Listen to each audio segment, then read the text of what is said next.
irmãos, Jesus é o nosso Senhor. Sejam bem-vindos a mais uma transmissão do canal da Igreja em Belo Horizonte. Ó Senhor Jesus. Irmão, se você ainda não é inscrito, se você é convidado, você que é amigo, né, você se inscreva no nosso canal.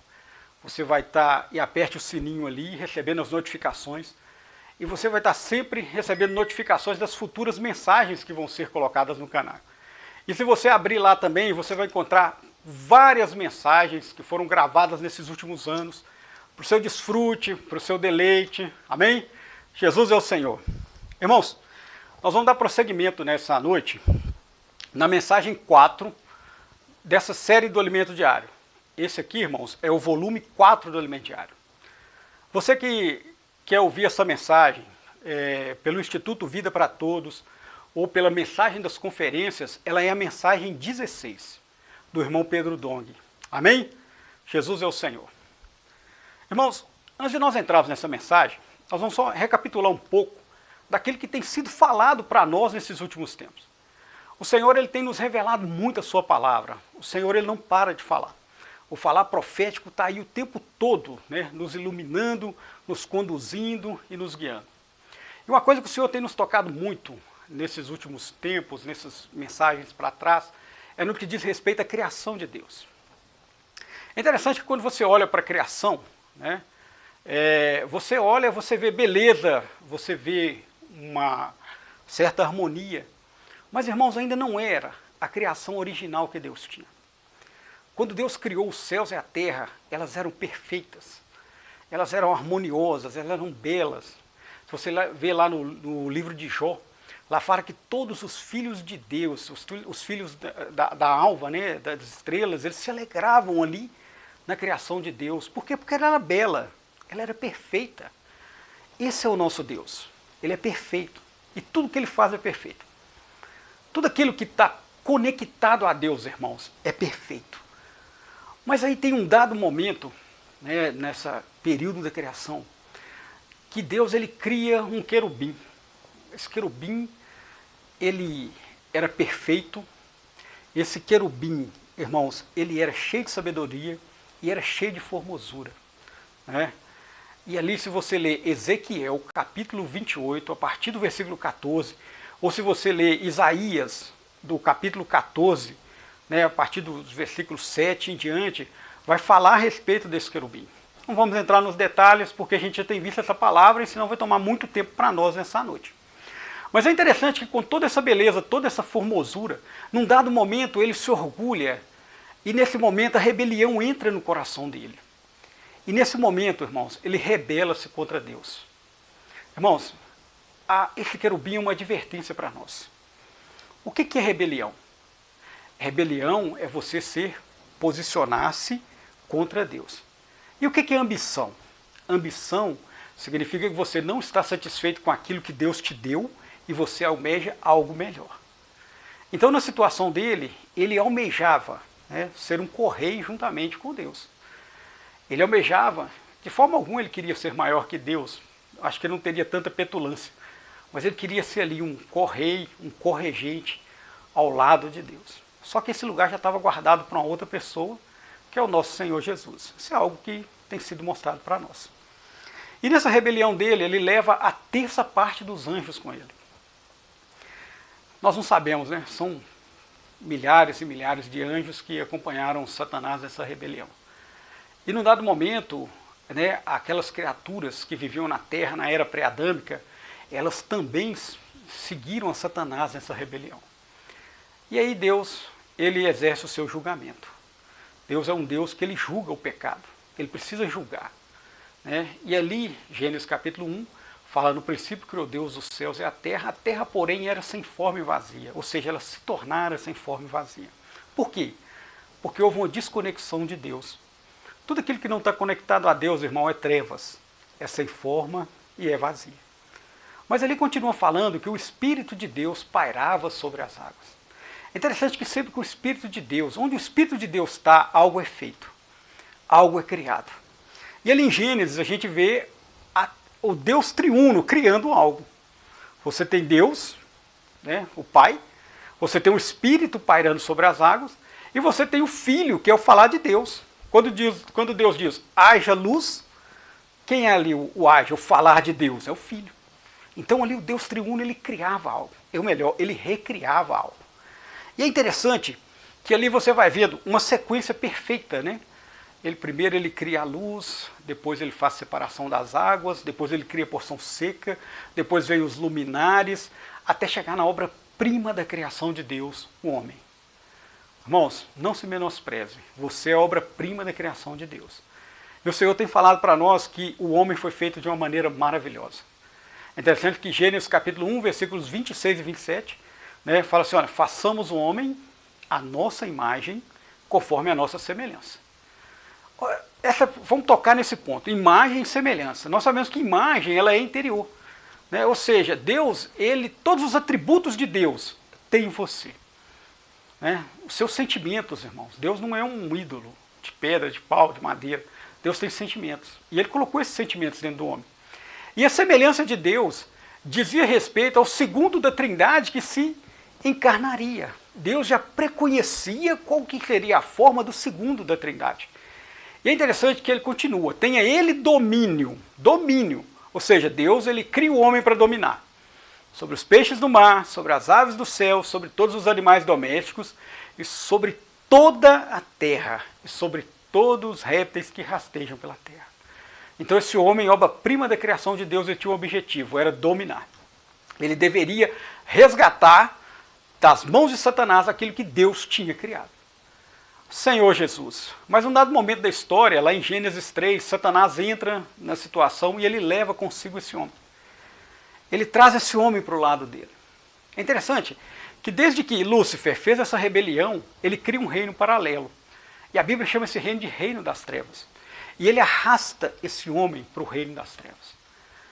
Então isso ofendeu, isso machucou muito, né, o coração de Deus. É interessante que esse é um pano de fundo, né, irmãos? O homem ele era pecador. Romanos capítulo 3 fala que todos pecaram e destituídos estão da glória de Deus.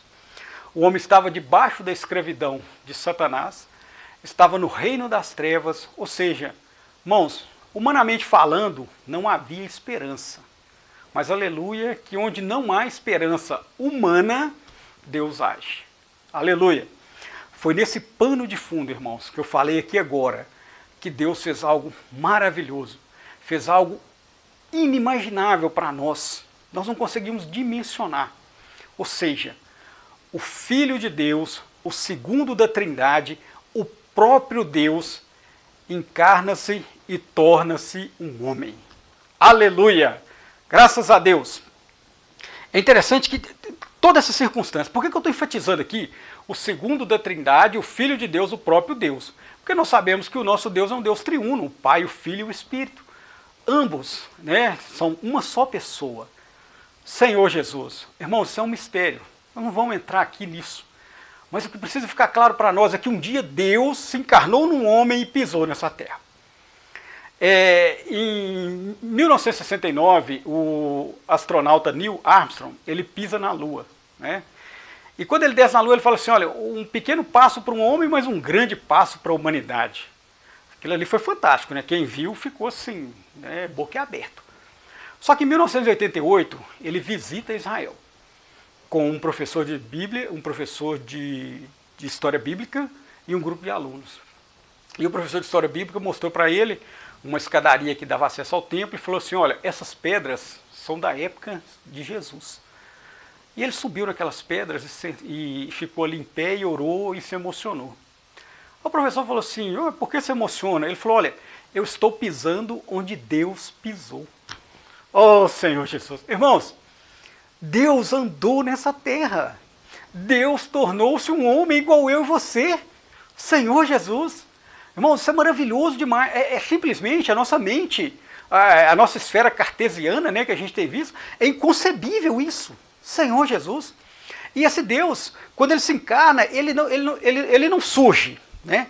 Ele se encarna de uma maneira maravilhosa. Ele torna-se um homem, ele passa por todas as etapas da humanidade, né, até chegar no ápice, que é a vinda do nosso Senhor Jesus Cristo. Aleluia.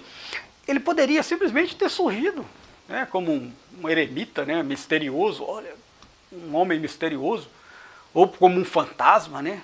Não, irmãos. Ele passou por todas as fases, né, da humanidade. E quando nós vamos entrar agora na genealogia do Senhor Jesus, nós vamos ver que o Senhor Jesus era homem perfeito, era 100% homem, mas também era 100% Deus. Nós vamos tocar no fato de que, genealogicamente falando, ele era 100% homem. E que na concepção dele, ali no interior de Maria, ele era 100% Deus. Amém? Aleluia. Irmãos, esse é o pano de fundo para nós entrarmos na genealogia do livro de Mateus. Dá uma pincelada aqui, todos os evangelistas eles têm umas características interessantes, né? É muito bom a gente ver isso. O Evangelho de Marcos, por exemplo, ele não traz uma genealogia. Por quê? Porque Marcos ele apresenta o Senhor Jesus como um servo. Na verdade, não é a palavra servo, né? É a palavra escravo, né? Ele era um escravo. E como escravo, ele não tem genealogia. Quem quer saber a genealogia de um escravo? Já João, ele mostra o Senhor Jesus a partir da perspectiva de Deus. É por isso, né, que João ele não tem genealogia. Ele fala assim, olha, no princípio era o verbo. Ou seja, na eternidade, não tinha tempo quando ele existiu, né? Lucas, ele traz para nós uma genealogia do Senhor Jesus que remota até Adão. Por quê? Porque ele quer mostrar para nós que o Senhor Jesus era um homem perfeito. Era um homem de carne e osso igual eu e você. Ele quer mostrar isso. Mas o Evangelho de Mateus, ele é muito, muito peculiar. Por quê? Porque o escritor do Evangelho de Mateus, como tem sido enfatizado para nós, ele era, primeiro, um publicano. Segundo, ele era uma pessoa que tinha um cargo público elevado. Então era uma pessoa que conhecia a estrutura de um reino, conhecia de política, conhecia de hierarquia. É por isso que Mateus ele nos apresenta o Senhor Jesus como o rei do reino dos céus. Ele mostra na sua genealogia que Jesus ele era rei e ele era parte do povo escolhido. Por quê? Porque ele escreveu esse evangelho para os judeus. Então os judeus eles jamais aceitariam uma pessoa que não fizesse parte do povo escolhido, seu Messias, né? Então ele é muito claro. Vamos abrir em Mateus capítulo 1, versículo 1, irmãos. É muito rico a genealogia do Senhor Jesus. Nós poderíamos gastar um bom tempo com ela, porque ela tem muita riqueza e nós temos muito que aprender com ela. Livro da genealogia de Jesus Cristo, filho de Davi, filho de Abraão. Primeiro ponto, livro da genealogia de Jesus Cristo. Jesus é o nome, Cristo é ungido. E é interessante que é o primeiro nome do Novo Testamento. O primeiro nome do Novo Testamento. Se você for lá em Apocalipse, capítulo 22, versículo 20, João Miguel. Apocalipse 22, 20. Aquele que dá testemunho dessas coisas diz, certamente venho sem demora. Amém. Vem, Senhor Jesus.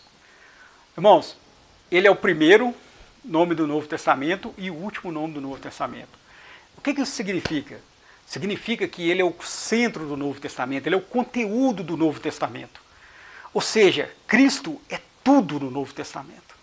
O Senhor Jesus é tudo, irmãos. Agora eu pergunto para você, esse Senhor, que é tudo no Novo Testamento, tem sido tudo para você? Ele tem preenchido todas as coisas da sua vida?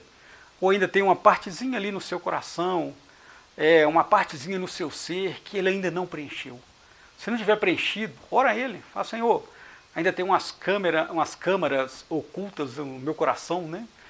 Senhor, abra a porta e entra nelas, Senhor Jesus. Isso é maravilhoso, irmão. E depois, né, ele continua no versículo 1, João, Mateus capítulo 1, versículo 1. Filho de Davi, filho de Abraão. É interessante que quando ele enfatiza assim, filho de Davi, ele enfatiza o quê? Que Jesus era rei. Quando você adentra no livro de Mateus, existem várias passagens no livro de Mateus que falam que Jesus era filho de Davi. Por exemplo, em Mateus 9, 27, nós temos dois cegos, né, que quando o Senhor Jesus passa, eles começam a gritar. Partindo Jesus dali, seguiram dois cegos clamando, tem compaixão de nós, filho de Davi. Olha só para você ver. Ele era filho de Davi, ele era rei, né?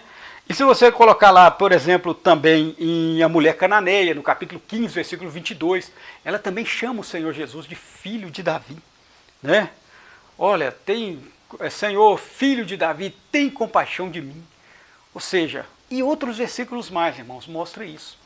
Mas também tem um versículo que é muito interessante, que é lá em Mateus capítulo 2, versículo 2, que fala que... E perguntavam, onde está o recém-nascido rei dos judeus? Porque vimos a sua estrela no oriente e viemos para adorá-lo. Ou seja, o rei dos judeus. O Senhor Jesus é rei, mas ele tem reinado na sua vida? Você precisa nessa noite responder essa pergunta. Você ainda é livre para fazer o que quer, para ouvir o que quer, para assistir o que quer na Netflix, para entrar no site que você quiser na internet. O Senhor Jesus. Irmãos, precisamos nos submeter mais ao reinado do Senhor Jesus, ao encabeçamento do Senhor Jesus, porque isso é salvação para nós. Amém? Oh Senhor Jesus. E nesse mesmo versículo continua falando, né? Filho de Abraão, filho de Davi, filho de Abraão. Aqui, filho de Abraão, significa que o Senhor Jesus, ele é descendente da raça chamada.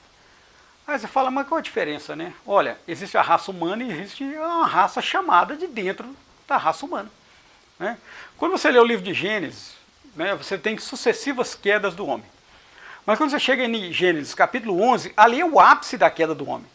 O homem ele constrói uma torre e fala, vamos lá para a terra de Sinar, vamos edificar uma torre e vamos fazer célebre o nosso nome. E aí ninguém mais vai dispersar a gente na terra, não. Ou seja, onde o homem quer fazer célebre o nome dele, o nome de Deus não está. Ele não invoca a Deus. Aquele homem ali, ele deixou de invocar a Deus. Então ali, por eles terem rejeitado a Deus, ele rejeitou a humanidade. Mas aí Deus, aleluia, que ele é um Deus de começos. Ele tem um novo começo com quem? Com Abraão. Capítulo 12, os versículos de 1 a 3 vai falar isso para nós. Amém? Gênesis capítulo 12, versículos de 1 a 13. Olha. Disse o Senhor a Abraão, sai da tua terra, da tua parentela e da casa de teu pai e vai para a terra que te mostrarei. De ti farei uma grande nação e te abençoarei e te engrandecerei o nome. Se tu uma bênção. Abençoarei os que te abençoarem e amaldiçoarei os que te amaldiçoarem. Em ti serão benditas todas as famílias da terra. Então ali Deus ele tem um novo começo com Abraão. É interessante que Abraão também não era um homem perfeito, né? Quando você vai lá em Josué fala que ele adorava ídolos além do Eufrates. Então o Senhor ele chamou um homem que até então era idólatra, né? Irmãos, o Senhor também chamou eu e você. Não importa qual era a nossa condição, aleluia, que um dia o Senhor nos chamou. E isso, irmãos, é motivo de grande alegria para nós. Senhor Jesus. É interessante, voltando lá para Mateus capítulo 1, versículo 1, vamos dar mais uma pincelada ali, que é muito interessante a gente ver isso. Se eu fosse escrever o livro de Mateus, eu teria colocado assim, olha, livro da genealogia de Jesus Cristo, filho de Abraão, filho de Davi. Por quê? Porque Abraão veio primeiro. Mas aleluia, que é o Espírito Santo que escreve a Bíblia. É o Espírito Santo que inspira a Bíblia, não é o homem. E ali fala filho de Davi, filho de Abraão. Por quê? Porque como filho de Davi, Jesus é rei. Mas ele não é rei só sobre a raça escolhida. Ele é rei sobre a raça escolhida e aqueles que são filhos de Abraão pela fé.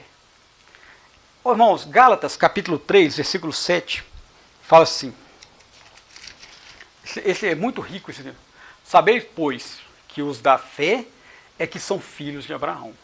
Então, se você é da fé, se você recebeu o Senhor Jesus como seu Salvador, você é filho de Abraão. Então, o Senhor Jesus é rei sobre a sua vida. É por isso que o filho de Davi vem antes do filho de Abraão. Versículo 9, João, capítulo 3, versículo 9. Né, vai falar assim, ó, de modo que os da fé são abençoados com o crente Abraão. Aquela bênção que Deus deu a Abraão no capítulo 12 de Gênesis, versículo de 1 a 3, ela chegou até nós. E é interessante que ele fala assim, olha, se tu uma bênção. Irmãos, eu sou uma bênção, você é uma bênção. nós precisamos abençoar as pessoas que estão próximas de nós. E como é que nós abençoamos as pessoas? Orando por elas, pregando o evangelho para elas.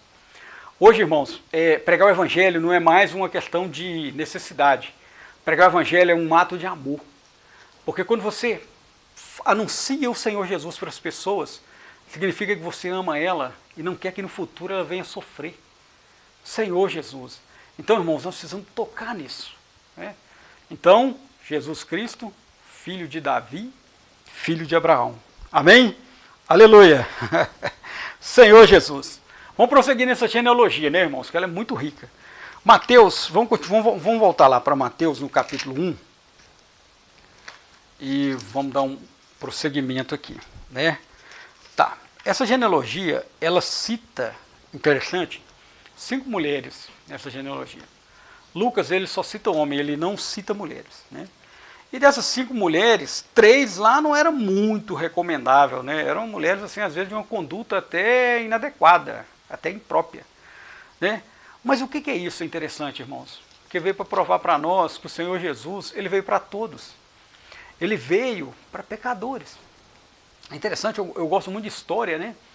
E eu leio muito livro de história e eu fico vendo assim, né? Genealogia dos reis egípcios, dos faraós. Aí o camarada faz uma genealogia perfeitinha, né? Até chegar no semideus, né? Lá em cima. O Senhor Jesus não. O Senhor Jesus usou pessoas comuns. Pessoas igual eu e você. Estão contadas na genealogia do Senhor. Pessoas às vezes até pior. Moralmente menos recomendável. Mas o Senhor contava com eles. Isso é muito rico. Isso é motivação para nós. Vamos ver aqui no capítulo 1. Versículo 3, né? Versículo 3, fala assim, ó, Judá gerou de Tamar a Pérez, né, e Zera, né? Pérez gerou Heron e tal. Mas o que nós vamos tocar aqui é na pessoa de Tamar, né? Se você for lá em Gênesis, capítulo 38, nós não vamos entrar lá, Tamar, ela é engravida do próprio sogro. Ou seja, é uma atitude não muito recomendada. Mas, irmãos, está na genealogia de Cristo. Senhor Jesus, amém?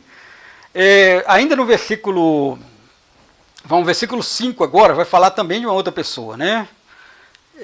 Fala assim, olha, Salmão gerou de Raabe a Boaz. Irmãos, se nós formos lá em Josué, né, no capítulo 6, não vamos entrar agora, mas a Raabe, ela era uma prostituta em Jericó. Uma prostituta, né? Também não era uma conduta muito recomendável. Mas está na genealogia do Senhor Jesus. Olha só como é que Deus é misericordioso. E isso também, irmãos, é um alerta para nós. Nós temos que pregar o evangelho para todos. Todo mundo precisa ouvir o evangelho. É interessante que quando você lê o contexto de Josué, Raabe, quando ela recebe os espias na casa, ela falou assim, olha, eu tenho ouvido dizer dos feitos que o Deus de vocês estão fazendo, como ele secou o Mar Vermelho, como ele conduziu vocês no deserto, como ele destruiu Og, o rei de Baçã. Então, ou seja, já estava sendo anunciada os feitos do Senhor e ela creu. Ela creu que aquela cidade ali seria destruída. Né? Ou seja, irmãos, nós precisamos anunciar o evangelho para todos. E Raabe, ela tem um lugarzinho especial que em Hebreus, no capítulo 11, tem ali os heróis da fé, né?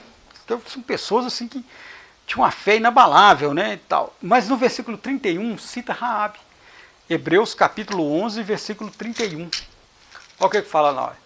Pela fé, Raabe, a meretriz, não foi destruída com os desobedientes, porque acolheu com paz os espias. Amém? Aleluia! Ao Senhor Jesus. Aí depois também nós temos Ruth, né? Quem gosta, no capítulo 5 ainda fala Boaz, a esse de Ruth, gerou Obed. Ou seja, quem é Ruth? Né? Ruth era uma moabita. Os moabitas eram fruto da união incestuosa de Ló com suas 2 filhas. Se você for lá em Gênesis capítulo 19, né? Capítulo 19, deixa eu dar uma olhada aqui, é isso mesmo. Gênesis 19, versículos de 30 a 38, vai falar dessa situação triste, trágica, né?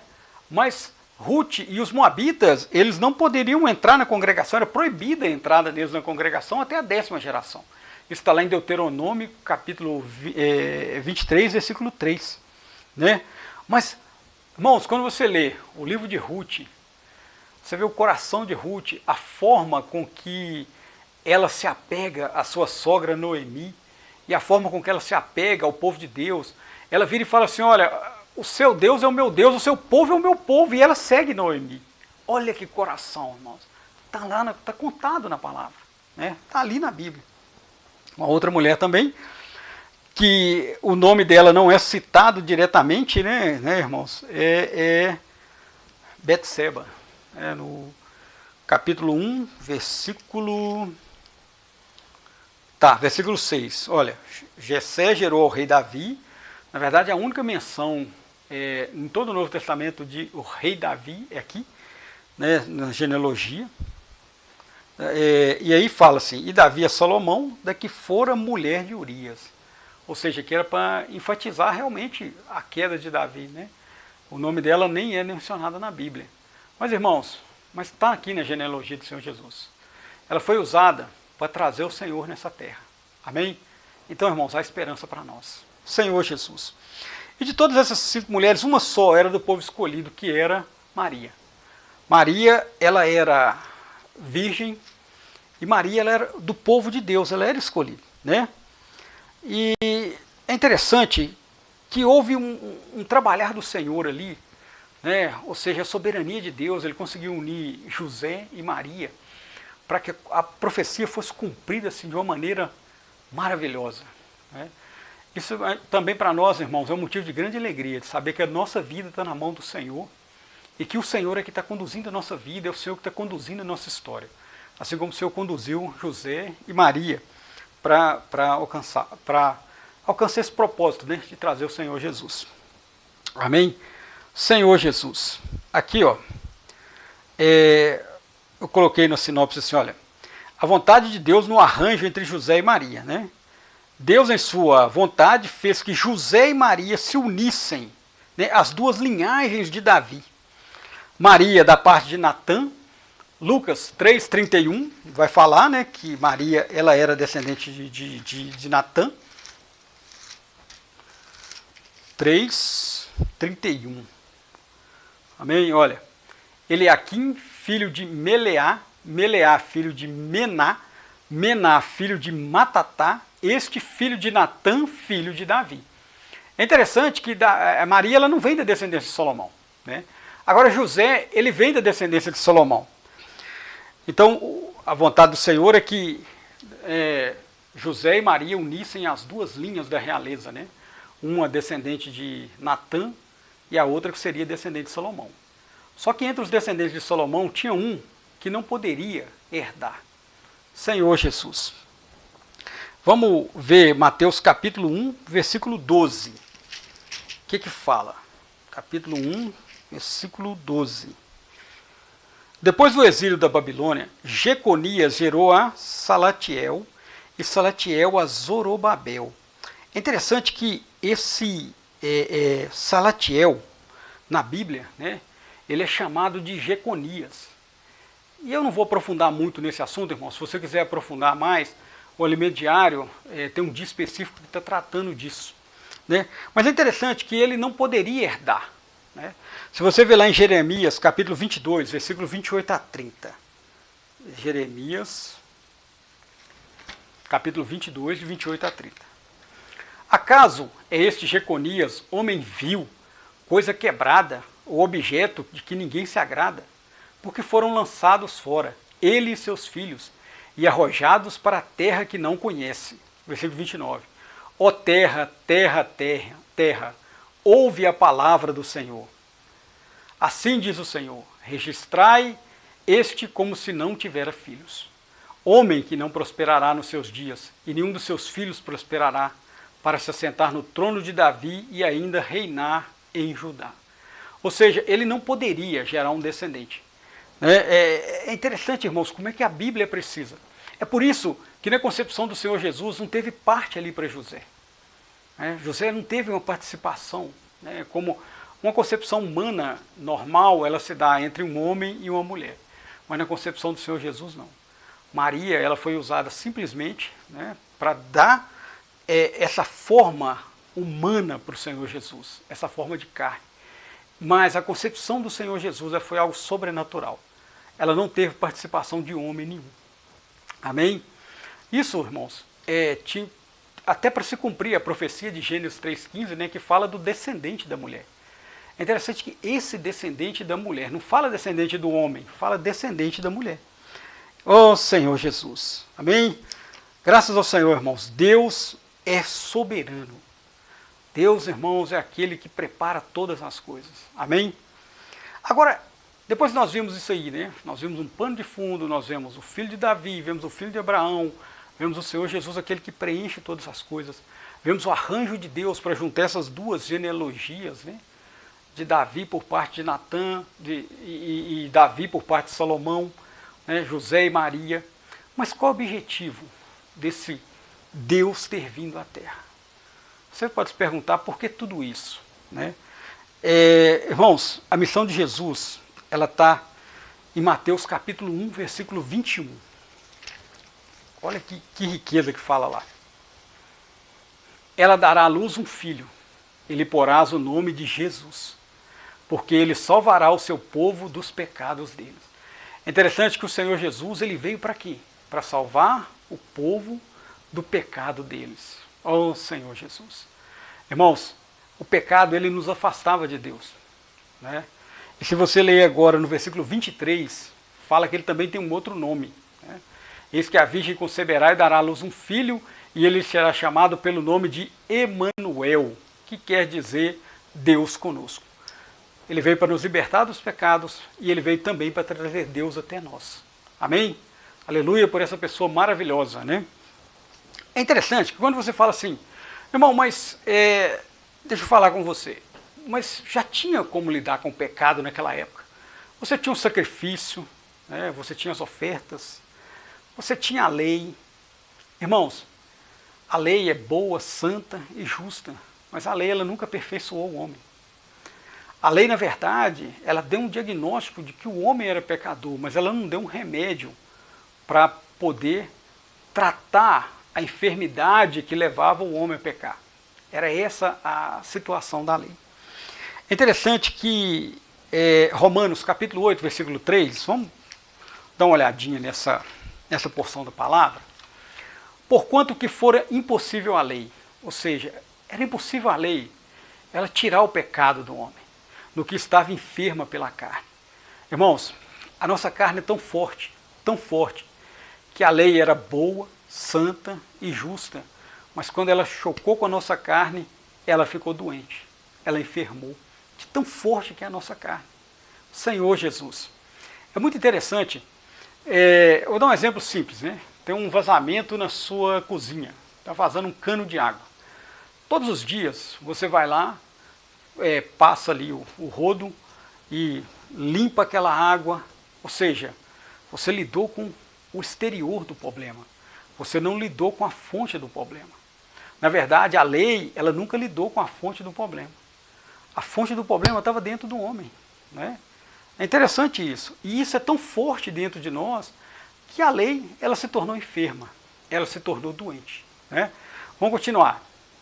É interessante, um outro ponto também que eu quero colocar aqui, é que a nossa carne, ela é tão forte, mas tão forte, que quando o Espírito Santo ele inspira a Bíblia, ele não usa muitas palavras, ele usa figura, né? Quando você vê lá em Jó, né, capítulo 40, versículo 15, fala de um animal, fala do behemote, né? Olha, contempla agora o hipopótamo, algumas versões é o behemote, que eu criei, né? Esse hipopótamo estranho que eu criei, da mesma maneira que criei a ti, ele se alimenta da relva como o boi. Então ele usa uma figura, porque uma figura ela vale mais do que 1000 palavras, né? Eu posso tentar descrever uma pessoa de todas as formas, mas se você vê uma foto dela, toda a minha descrição cai por terra. Por quê? Porque você está vendo. Então esses dois animais, e tem também ali o Leviatã, capítulo 41, versículo 1, né? Poderás tu com os fios do anzol pegar o Leviatã, crocodilo, monstro, ou prendê-lo à língua com uma corda. Ou seja, ele quis mostrar para nós que esses dois animais estão dentro de nós, que esses dois animais estão ali atuando dentro de nós, e que não tem restrição para eles. A lei ela podia ser boa, né? Ela era santa, ela era justa, mas ela não conseguia, irmão, restringir esses dois animais que estão dentro de nós. Aí ele continua assim, olha, Isso fez Deus enviando o seu próprio Filho em semelhança de carne pecaminosa. Ou seja, de onde ele trouxe essa semelhança? Ele trouxe essa semelhança de Maria. Maria serviu ali para dar essa semelhança da carne pecaminosa ao Senhor Jesus. E no tocante ao pecado, e com efeito, condenou Deus na carne o pecado. É interessante que ali o Senhor Jesus, ele trazia, né, apenas a semelhança da carne pecaminosa. Né? Números 21 fala da serpente de bronze. Né? É um tipo perfeito de Cristo. Ela tinha a aparência, mas ela não tinha o veneno. E todo aquele que olhava para ela era imediatamente curado. Né? E aí o Senhor Jesus falou lá em João a mesma coisa. Ele fala, olha, assim como a serpente de bronze foi levantada no deserto, o Filho do Homem vai ser levantado. É interessante que ali na cruz, o Senhor Jesus, ele crucificou a carne. Ele crucificou o pecado. O que é crucificar? Não é um paliativo. Crucificar é matar. Ele destruiu o poder da carne, ele destruiu o poder do pecado. Senhor Jesus. Esse é o evangelho que nós devemos anunciar, irmãos. As pessoas elas não devem mais ser escravos da carne, escravos do pecado. Nós mesmos não devemos mais ser escravos da carne e do pecado, porque Cristo já nos libertou. Se você ver o capítulo 8, dos versículos... Romanos capítulo 8, dos versículos 1, 2 e 3. João, para a gente ver aqui, olha. Agora, pois, já nenhuma condenação há para os que estão em Cristo Jesus. Amém? Porque a lei do Espírito da vida em Cristo de Jesus te livrou da lei do pecado e da morte. Ou seja, o pecado em mim, irmão, era uma lei. Eu não conseguia ficar livre dele. Mas aleluia, porque agora nós temos a lei do Espírito da vida. E essa lei do Espírito da vida, irmãos, ela me livrou do pecado e da morte. Aí você fala assim, mas como é que é isso na prática, irmão? A prática é o que o irmão tem enfatizado para nós o tempo todo. Arrependimento não é uma mudança de 180 graus apenas. Se você der 180 graus, você ainda permanece na esfera terrena. O arrependimento, irmão, precisa te levar para a esfera celestial. Lá na esfera celestial, a carne não tem poder sobre você. Essa semana eu estava vendo um zoológico, né? Aí tinha um fosso muito grande, né? Era onde ficavam os ursos. As pessoas ficavam de cima e os ursos a mais ou menos uns 3 metros embaixo. Aí eu toquei muito nessa figura. Eu falei, olha só para você, eles não estão no mesmo nível do urso. Se estivesse no mesmo nível do urso, ele seria atacado. Mas eles estão aonde? No nível acima, então eles estão seguros. Então segurança para nós, irmãos, na carne, sabe o quê? É para o alto. Que está lá em Colossenses capítulo 3, versículos de 1 a 3. Pensar, buscar nas coisas lá do alto, né? Onde Cristo vive. Oh Senhor Jesus, assentado à direita de Deus. Essa é a solução para nós. Amém? Senhor Jesus. E agora, irmão, só para a gente dar uma finalizada, né, capítulo 11, versículo 4 de Mateus, mostra muito interessante lá, né? E Jesus respondendo disse-lhe, ide anunciar a João que estás ouvindo e vendo. Versículo 5, fazendo favor. Os cegos veem, os coxos andam, os leprosos são purificados, os surdos ouvem, os mortos são ressuscitados, e aos pobres está sendo pregado o Evangelho. Amém? Irmãos, esse rei do reino dos céus veio para quem? Veio para cada um de nós. Eu era cego, você era cego, nós éramos coxos, nós éramos leprosos, nós éramos surdos, mas o Evangelho está sendo pregado. Foi pregado para nós e está sendo pregado por nós. E uma boa nova que eu tenho que contar para vocês, irmãos, que eu toquei muito, desfrutei muito nessa semana, é que nessa genealogia que trouxe o Senhor Jesus na carne, eu não fazia parte dela. Tem muitos modelos ali que eu posso aprender com eles, mas eu não fazia parte. Mas desde que o Senhor Jesus morreu, ressuscitou, tornou-se o Espírito e entrou para dentro de mim por meio da pregação do Evangelho, agora eu sou contado numa nova genealogia do Senhor Jesus. A genealogia que trará o Senhor de volta. Irmãos, quando você está na rua, quando você está na rua pregando o Evangelho, o que você está fazendo? Você está frutificando. Você está trazendo, apressando a volta do Senhor. Você vai trazer o Senhor de volta. O Senhor quer contar com cada um de nós, irmãos, nessa genealogia. Amém? Irmãos, Jesus é o Senhor. O Senhor abençoe os irmãos, abençoe o final de semana dos irmãos. e prosseguir. Amém?